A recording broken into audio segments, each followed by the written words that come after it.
So it's really an honor to be here between these two people. And we had some questions.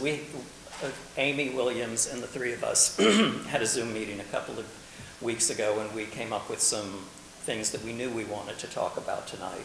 And I'm about to lead off with one of those. And the first question we had was, tell us about your books, when and how did you write them? But before I ask Johnny to answer that, I just want to give everyone here a little clue of how significant his work in particular was. I started writing my book in 2009, which was 36 years after the fire. At that time, it was almost unknown. There were a few stray articles that would pop up in a scholarly journal or a magazine devoted to queer life, or a chapter in a book here or there. But really, the only two works that were accessible to the public, and even then it was largely the public just in New Orleans, were a documentary by Roy Anderson, who's going to be taking part in the activities this weekend, and Skylar Fine's art installation that had ran in the Contemporary Art Center in 2008 and that attracted a lot of good press. Johnny's book was largely finished, but he had struggled for years, maybe even decades, to find a publisher and could not. So the manuscript was here at the HNOC upstairs. Skylar Fine suggested to me that I read it, and I started reading it. It was this real treasure trove. And the staff here was understandably reluctant to let me have too much access to somebody else's intellectual property. So they asked me to email Johnny to get permission, and he emailed back and he said, yes, please do with it, whatever you need to do. My desire is for this story to be told. So that was 2009, where there was one documentary, one art installation, a few stray articles, and no books. Today, there are 3 books, 3 documentaries with the 4th in production, 3 plays, 2 of them full-length musicals, 4 screenplays that I know of in various stages of development. None have made it into production yet, but people are trying. 1 dance piece that premiered in 2014, I think, and that's being revived this weekend in honor of this weekend. Various podcasts, and Skylar Fine's art installation is now a part of the permanent collection at the New Orleans Museum of Art. None of this would be possible without Johnny Townsend.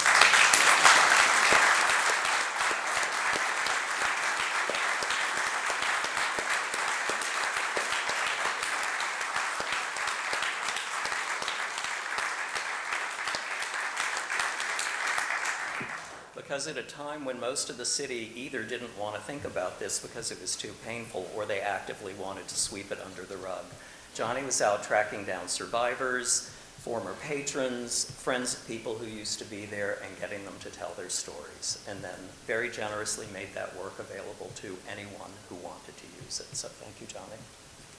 So that leads to the first question. When and why did you decide to pursue this subject that nobody else wanted to pursue? I was 11 years old when the fire happened, and too young to know what a gay bar was. So I just really remember the pictures in the newspaper the next day, just terrific pictures, particularly the one of Rusty Quinton just looking up in horror at his friend still trapped up there. And when I came out years later and a friend told me that it was a gay bar, I thought, I want to read about that. And I couldn't find anything. But then I knew someone who knew where Phyllis Steve, the owner of the bar, worked. So I went over to talk to Phyllis Steve. And he said, well, I'm in contact with Buddy Rasmussen, who was the bartender on duty.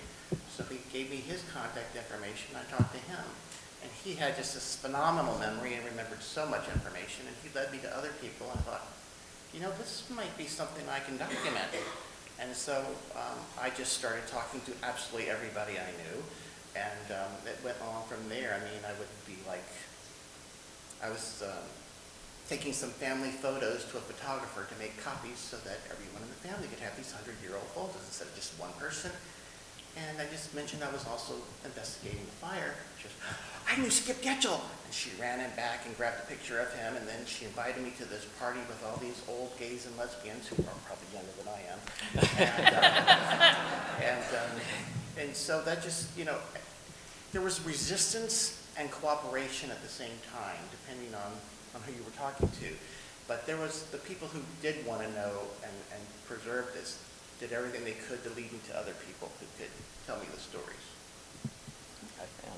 Bobby, I'm going to kick it over to you. Sure. And before I talk about myself, I just want to say, like, Johnny Townsend is the OG of the Upstairs Lounge. He's like the original gangsta of all of the creativity and scholarship that ever existed for this. Like, you are the instigator for all these projects. You're the prime mover, the first person who was like, there's no book, there's no substantive work about the Upstairs Lounge fire. Well, I guess I'm going to make it then. All of this that's happening tonight was birthed out of this motivation that you had, this crazy idea that there is a book here, I'm going to make this manuscript, and that finally, when the manuscript was over, you were going to be patient enough to wait until the city was ready to hear the story and then publish it. So Johnny, I mean, it's just incredible what you were able to do.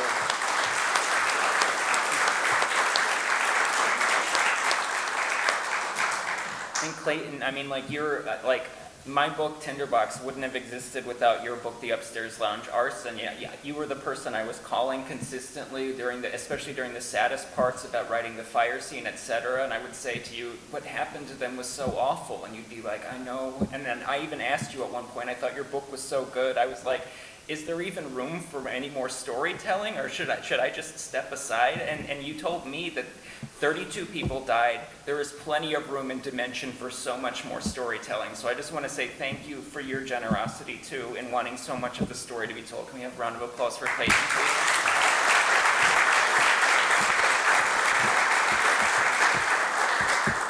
So I discovered the Upstairs Lounge story by happenstance in the way that many of you probably discovered the Upstairs Lounge story.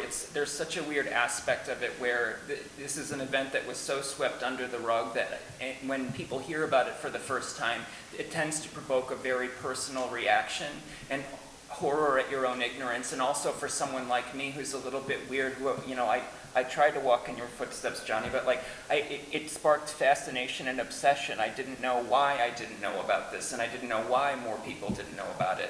So I was like a hipster in Brooklyn. I graduated from journalism school, and there was this dean professor who was this sort of elite guy that wrote for the New Yorker named Nicholas Lemon, who would talk fondly about his days as a baby reporter at this alt-weekly in the French Quarter called the Vieux-Carré Courier, where he reported, you can give that, it was an amazing newspaper, and where he reported some civil rights stories, and he had a mentor who was a gay guy named Bill Rushton, who he remembered had done some seminal original reporting in the summer of 1973 about this event, this fire at a gay bar called the Upstairs Lounge. 32 people died, Nicholas Lemon told me, and I can't tell you anything more. I don't know why.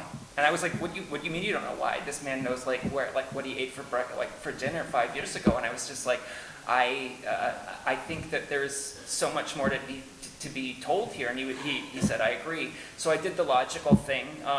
Just as you were obsessed, Johnny, and just as you were obsessed, Clayton, I bought a plane ticket to New Orleans for the first time in my life.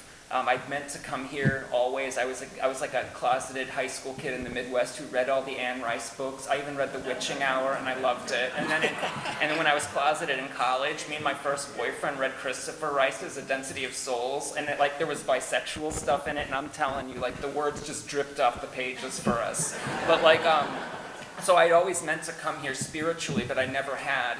And I got on the plane, and I flew here, and I was able to stay with the only two people I knew in town who lived off Carrollton Avenue, and I stayed in their wisteria-scented sunroom for as long as they would let me, and they became true patrons of the arts in that way.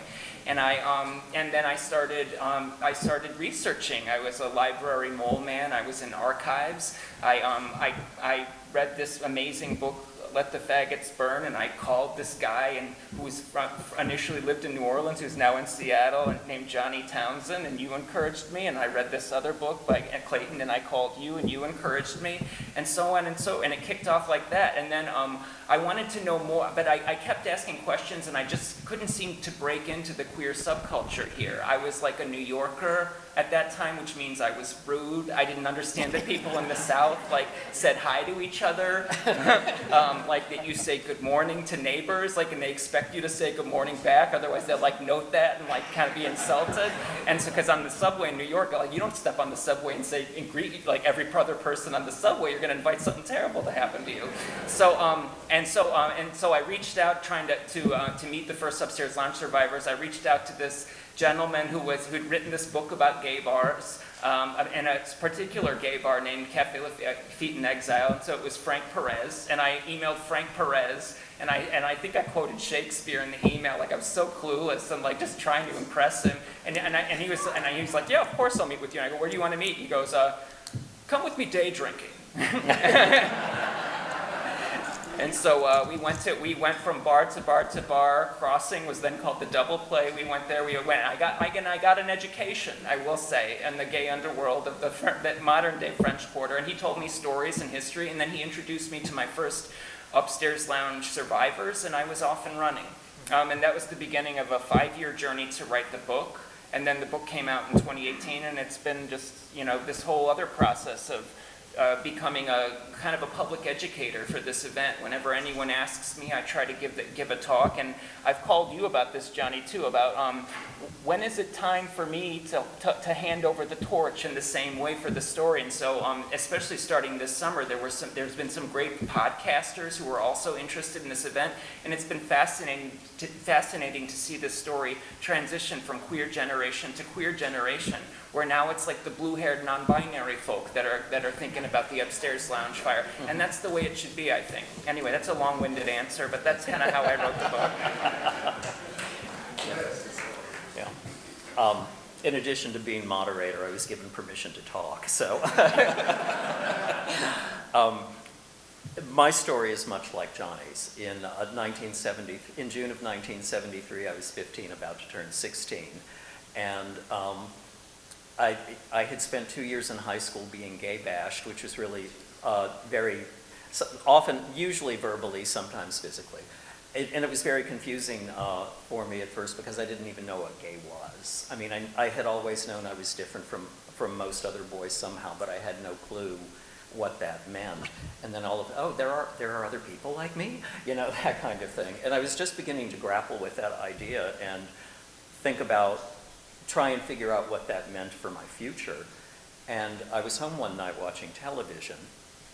It was a Sunday night in June, and there were 7 people in my family and 1 television set. So I don't remember who else was in the room, but I'm fairly certain somebody else was in the room. And the regular programming was interrupted because there was this fire in a French Quarter bar.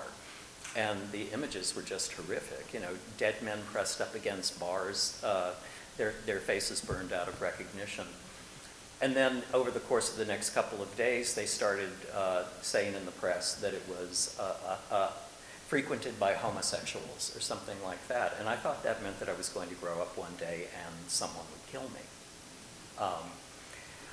It hasn't happened yet, but yeah.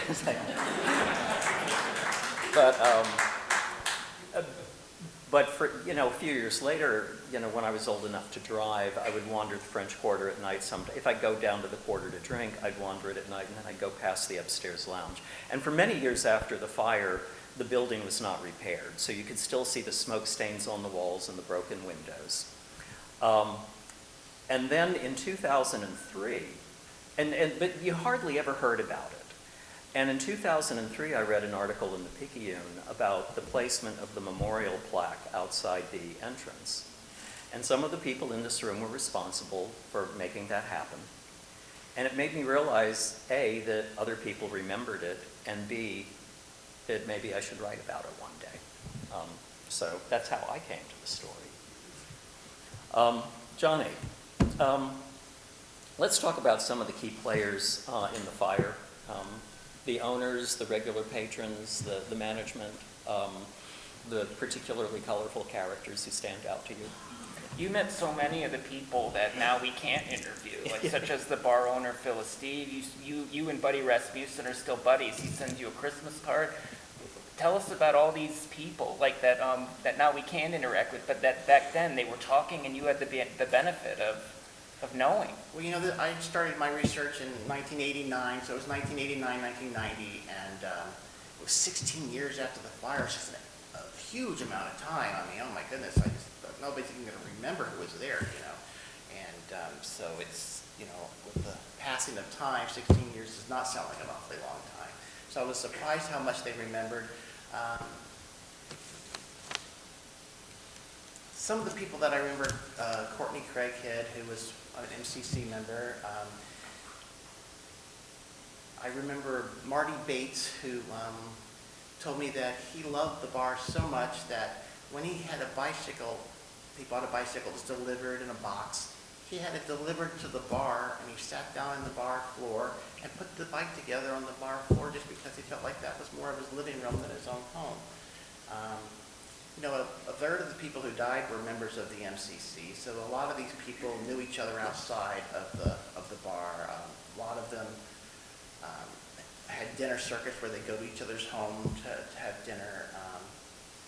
There was they put on Nelly dramas in the third room of the bar. They would write plays and act out their plays, egad, what a cad. And so there was just a lot of things that made that bar a little bit different from other bars. And lots of the people who were there would say it was a family atmosphere. And when we hear that term today, that has such a different feeling to it. We think, oh, well, kids are there. But no, I mean, the family atmosphere, there was a real, you know, they were singing United We Stand on Sundays, you know. People really felt they belonged there. I think of some of the others.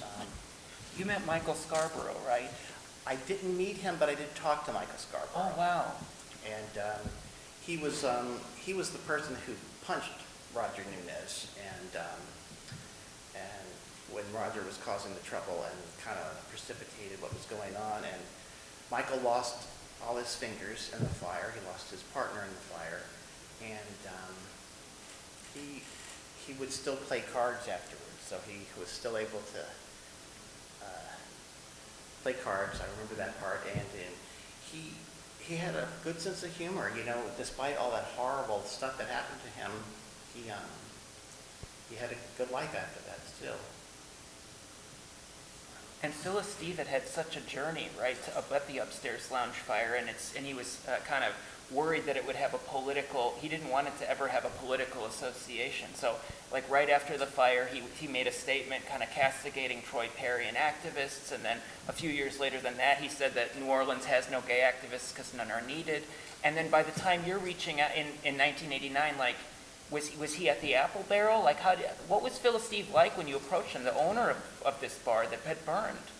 He was at the Apple Barrel just across the street from the Faubourg Marigny bookstore, and he was not overly happy to talk about it. In fact, I think we only talked the one time,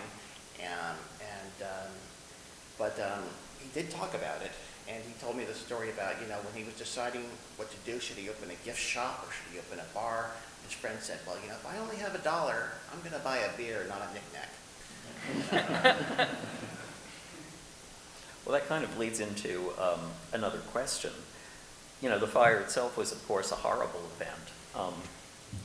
But a big part of its story is the response, and that response came from City Hall, it came from local clergy, it came from the LGBT community, both in the city and out of the city. So I'll ask each of you to talk about what stands out to you about the response in the aftermath of the fire, especially the first couple of weeks. The thing that stands out most to me wasn't just that the city officials ignored it, but that clergy ignored it and wouldn't bury the dead because they had died in a gay bar. And then I knew Bill Richardson, who was the director at St. George's Episcopal. I knew him because we used to go to PFLAG meetings together every month. And he said, well, you know, I held the first memorial at St. George's, but it was so small they decided to have another one at St. Mark's. So that really struck me, that the clergy were so hard-hearted, even in the midst of that tragedy. That struck me greatly. What struck me in the aftermath was that there was such an absence and a void of gay leadership in town. Because as I came to learn, I'm not from New Orleans, so a lot of things that are just the water you swim in here is stuff that it puzzles me. And I was wondering, in the midst of my research, I discovered like New Orleans of the 1970s had this it was a careful, semi-closeted existence, right? Where a lot of people lived euphemistically. Gay men, when they would go to bars, wouldn't use their real legal names. They would use bar names, they called them, or gay names. And then they would have separate office identities to protect themselves from getting fired. And generally, and if any gay man had up to that point would wanted to be, and generally they would not, if they were interviewed by the news at all, they wouldn't use their real name. And if they were photographed, they would photograph them with the camera to their back so as not to out them. So there was a kind of atmosphere of hostility, and to the point where the only really known gay leader in town, who would have been the person that would have led the community through this moment of trial and trauma, would have been the MCC minister Bill Larson, who was the only gay leader with a name in the phone book that people could have called. And he was the man who burned to death grievously in the windowsill of the upstairs lounge bar. And so what struck me there is in that void of leadership, right, where the guy who could have led the city had passed in the worst possible way, where he was even disrespected and in death. They left his body in the windowsill for 4 hours. They didn't even put a sheet over the man.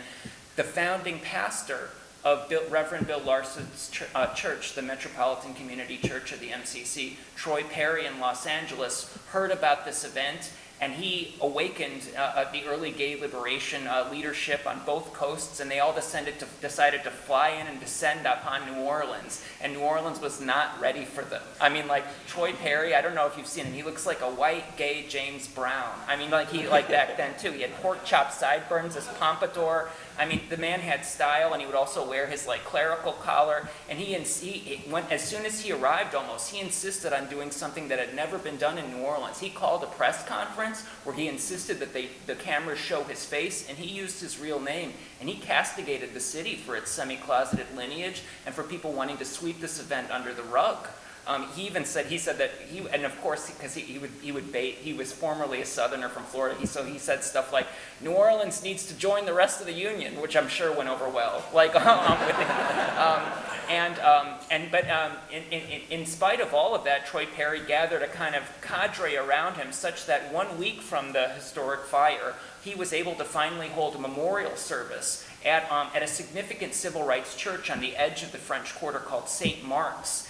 And at that memorial, which was held July 1st, 1973, in the afternoon, Troy Perry gives this legendary sermon that awakened a whole generation of gay and lesbian activists in New Orleans who had never heard anything like this preacher and never had seen anything of the like of him. A couple of the people that were inspired by him was, Stuart Butler, the upstairs lounge survivor and the great activist. Also, the future lesbian bar owner Charlene Snyder was there. And at the end of Troy Perry's sermon, he steps down to allow for a final closing hymn, and there's this dramatic moment everyone hears about where Troy rushes back to the pulpit, and he says, I know I promised you all safety and security and that there would be no news cameras, but they've set up cameras outside, and you all are in danger of being outed when you go out the front door. And then there's chaos in the room and a hubbub, and I had never heard about this. And then some people started accusing Troy Perry of creating a stunt, trying to politicize an otherwise apolitical gay population. And then another person said that there was a back emergency exit that you could slink out of and not out yourself by nature of being at this gay funeral service. And then someone who was only identified as like a butch lesbian stood up in the balcony and said, I came in through the front door and I'm damn well going out that way. And they all rose.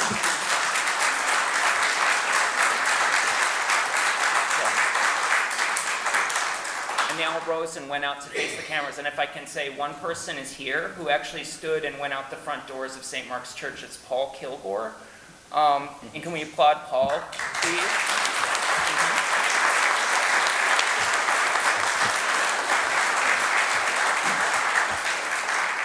Charlene's quote from that moment was that Troy Perry awoke several sleeping giants, me being one of them. And just to play off a couple of things that they've said, if you want the coldness of the local clergy was sometimes just silence. Archbishop Hannon famously refused to come to the phone over the course of several days. And sometimes it was expressed more directly. Troy Perry really wanted to have a church service in the French Quarter because that's where the upstairs lounge had been. And he was speaking to a Baptist church and asked permission to have the service there, and they openly laughed at him.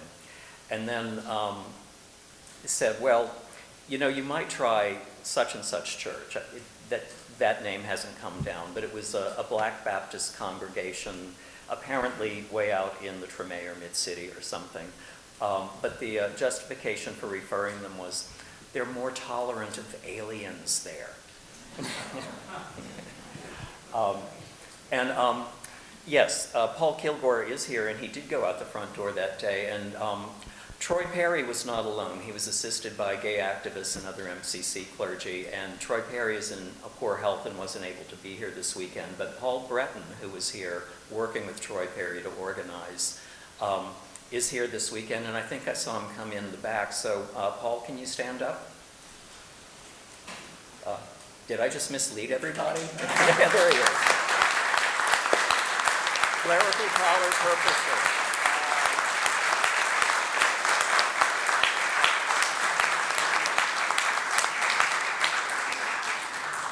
Okay, we're running really short of time.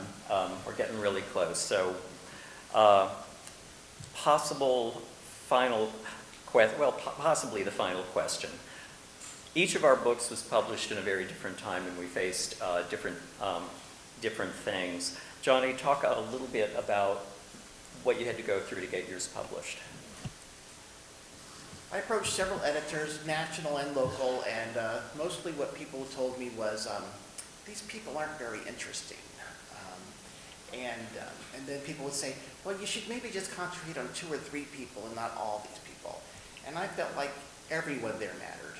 And I wanted to tell everyone's story, and I'm not a historian or a journalist. My background is literature. I have an MFA in fiction writing, so I gave everybody their own story and their own chapter, and then I tried to tell some of the stories a piece at a time in several different chapters to kind of tie it all together. But that was the biggest obstacle for me, and then it was Royd Anderson coming to interview me in Seattle that made me think, well, you know, maybe I better pursue this again. And so that's why I went ahead and published that. I do have the second edition now where I've taken the slur out of the title because people would say, I can't buy a book with that name.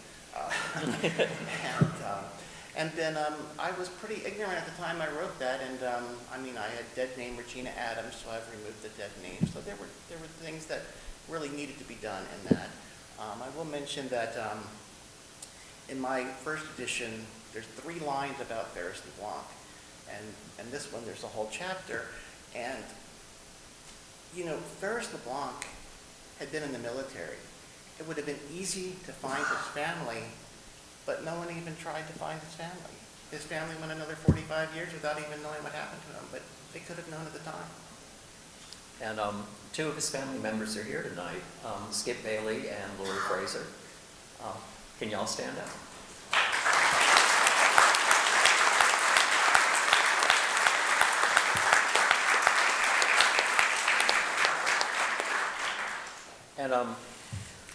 And in contrast, and this is just another marker of how much things change over time. In the 90s, Johnny struggled to find a publisher and couldn't. And when I was writing my book, I published a couple of chapters in like academic journals as I went along. And then at the time of the 40th anniversary of the fire, a man named Jim Downs, who is an academic but who also sometimes, you know, does journalism, was working on an article that would appear in Time magazine. And he contacted Frank Perez to see if he could find somebody with more information, and Frank referred him to me. So I gave Jim Downs some background information, and we talked about my work. Well, that article ran in Time magazine at the time of the fire 10 years ago, and McFarland Publishing tracked down Jim Downs and said, by any chance, is this part of a book-length project you're writing? And Jim said, well, I'm not writing one, but there's this guy named Clayton Delery that you need to talk to. So Johnny had to struggle to find a publisher, and I had one come looking for me. The social climate had changed that much. I had that same phenomenon, where essentially it was I was encouraged by a journalism school professor, and then I quite easily found an editor who was this amazing queen, literally, of publishing, who was intensely interested in the story, but also, who cares about me? Can I ask Johnny a question? So, so Johnny, like, why did you keep believing that you wanted to keep the word alive? People were telling you that the deadliest fire on record in New Orleans history was just niche, that these people that were, we all know now to be so fascinating, weren't interesting. What kept you going for those 2 decades? Because it mattered to me. Yeah. And, you know, shortly after my book came out, a woman in Alabama called me and said, my father is Dwayne Mitchell Jr., and you got to talk to him. So she gave me her father's phone number. I called her father, and he was one of the 2 boys left at the movie theater when Mitch and Horace never came home that night. And they stayed at that movie theater and watched the world's greatest athlete 7 times, waiting for their father to come pick them up. And he said, you know, anytime I'd ask my mom about my dad, she would just say, your father was a drunk and he died in a bar. And then he read my book, and it gave him his father back. And, you know, the story meant something to me. I wanted to preserve it for the LGBTQ community. I wanted to have people who weren't LGBT know about it. But it matters to individuals, too. And last question. Now that you put your book out, when you get new information, because it's always coming in, what do you do with it? I pass it to you and to you.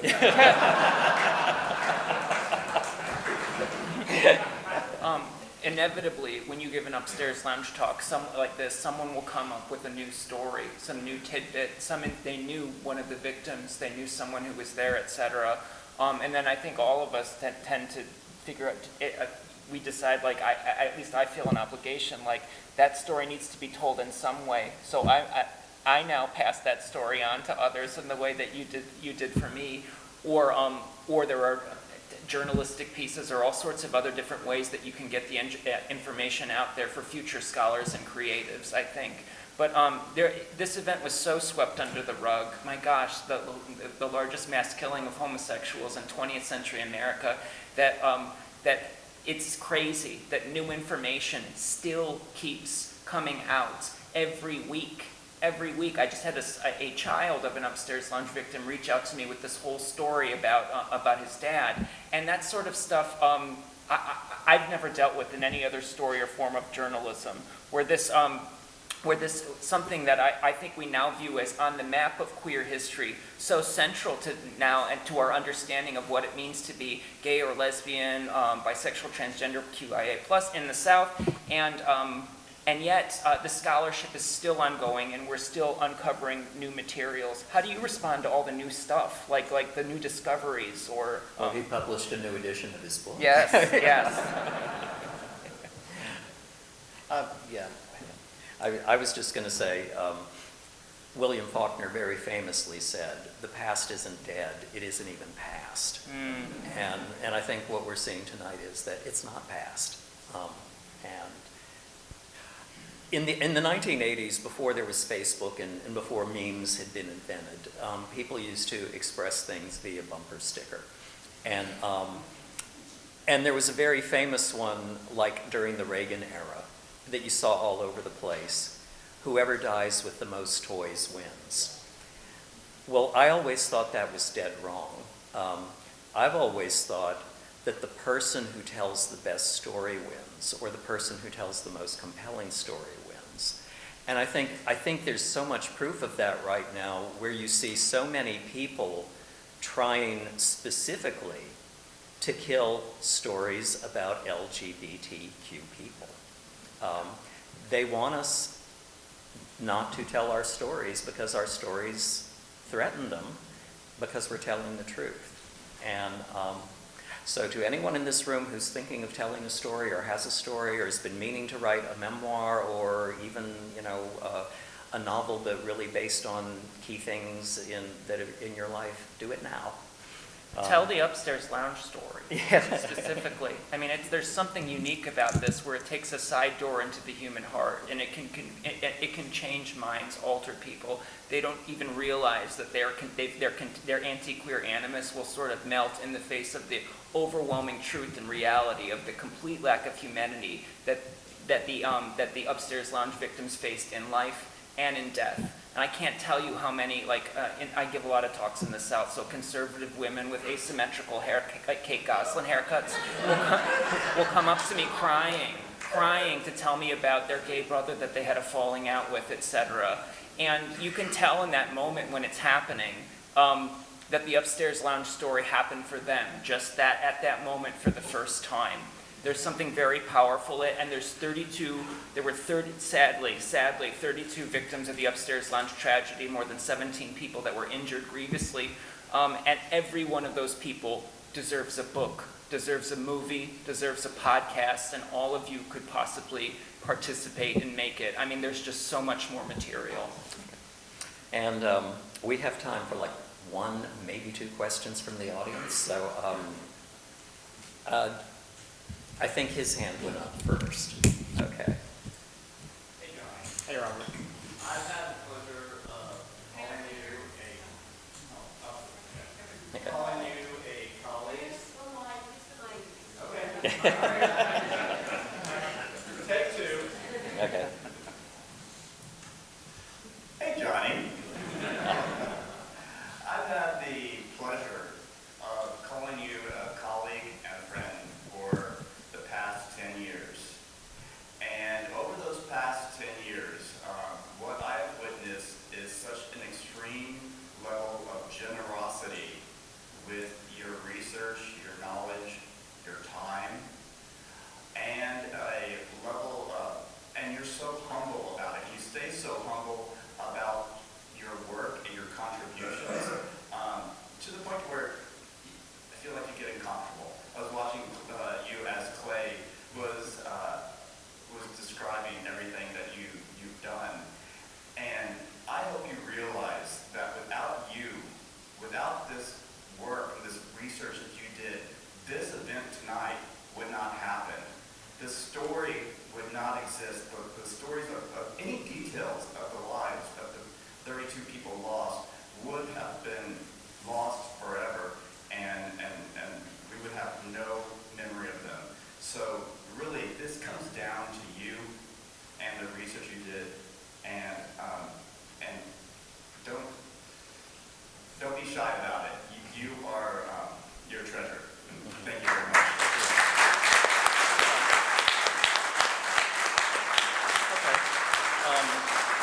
There was a woman in the second row here who I think had her hand up second. Amy? Second row, right here. Hi, I have a quick comment and then a quick question. First of all three of you at one point have referred to one another and asked one another, why did this matter to you? And I just want to let you know that every bone in my body is straight, and this subject has always mattered to me. So I really want to ask that you stop thinking in terms of this being an LGBTQ question and subject, because this is really just a humanity issue. And it should matter to everyone. It really should. So I just don't want it to be thought of in those terms because it's so limited. It really should matter to each and every person. It matters to me greatly. So, and then my question is for Mr. Townsend, and it has to do with how you talked about regret. I wondered, you talked to Phyllis Steve, and I know he didn't really want to talk to you, but did he ever express any sort of regret about what happened? And I forget the gentleman's name, but the one who punched the subject. Did he ever seem to regret punching him because he feel like that maybe made him grow? I don't think it was either of their fault, and I don't think they thought it was their fault. So I don't know that they felt like it was, I don't think it was, but I just didn't know what they thought. not that they expressed to me. Okay. I believe that gentleman was number 3. Yep, Thank that's you, you. Clayton. Yes, okay. Well, Johnny and I were friends about 40 years ago, and I met that young man who had just been bitten by the upstairs lounge fire bug. And I remember when he, even then, was passionate. But my question, but I haven't seen him in many, many, many years, so I asked him what does he look like now, so I go hug him. But my question is this, and I was asking Frank, I really would be curious to know, and I hope so, or I hope not, is there anyone in the audience here other than me who saw them right after the fire, hanging out the windows and all? Is there anyone else who actually saw it? What was the question? Is there anyone who saw the aftermath when it was still burning and smoking, and then you saw the bodies hanging out? Because I did, and that's something you'll never forget, never forget. Okay, and that gentleman,